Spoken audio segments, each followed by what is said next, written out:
Hello tout le monde, j'espère que vous allez bien. On se retrouve aujourd'hui pour une nouvelle recette, la recette du thé à l'amande à la marocaine. Il existe différentes façons et manières de faire le thé. Aujourd'hui, je vous dévoile ma façon de faire. Donc ici, on va utiliser une théière. En fonction de la taille de votre théière, il faudra ajuster les quantités que je vais vous donner. Donc ici, j'utilise du thé vert. Donc personnellement, j'utilise la marque Hayati. Donc j'aime beaucoup ce thé vert. Il est très doux. Donc là, je vais mettre 2 cuillères et demie à café de thé vert. À côté de ça, j'ai fait chauffer de l'eau dans une bouilloire. On vient verser l'équivalent d'un quart de notre théière et on va laisser tranquillement ce thé vert infuser pendant 5 minutes. Voilà, après 5 minutes d'infusion,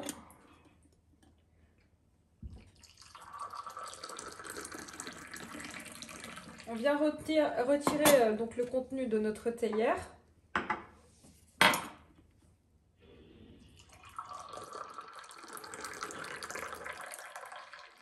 Alors personnellement, là qu'on a rincé le thé, et ceux-là je ne vais plus les utiliser.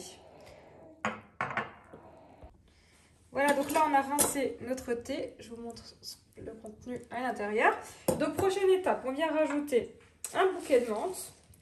On va rincer. Ensuite on va rajouter des morceaux de sucre. Alors bien sûr le sucre c'est à votre convenance.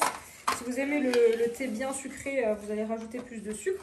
Personnellement, dans cette théière, il y a approximativement 8-9 verres et je vais mettre 12 sucres. Donc ici, les morceaux de sucre, ce sont des gros morceaux de sucre, hein, ce n'est pas des demi. Sinon, il faudra doubler, bien sûr, les quantités.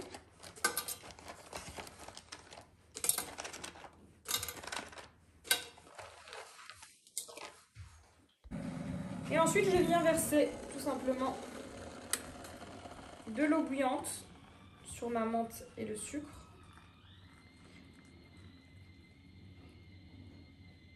Et ensuite, je vais le mettre sur la plaque.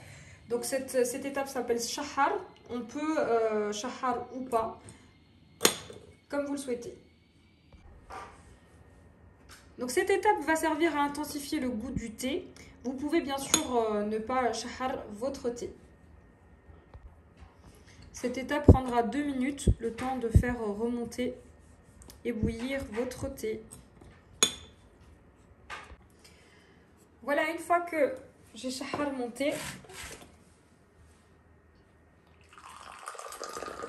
je verse un premier verre que je vais remettre dans ma théière. Donc, je réitère l'opération une fois afin d'avoir un mélange de thé bien homogène.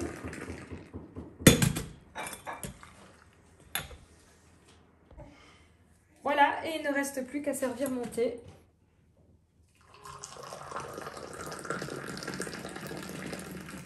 Avec une belle kishkoucha. Voilà, donc j'espère que vous avez aimé cette vidéo. N'hésitez pas à me laisser un commentaire et je vous dis à très vite pour de nouvelles vidéos.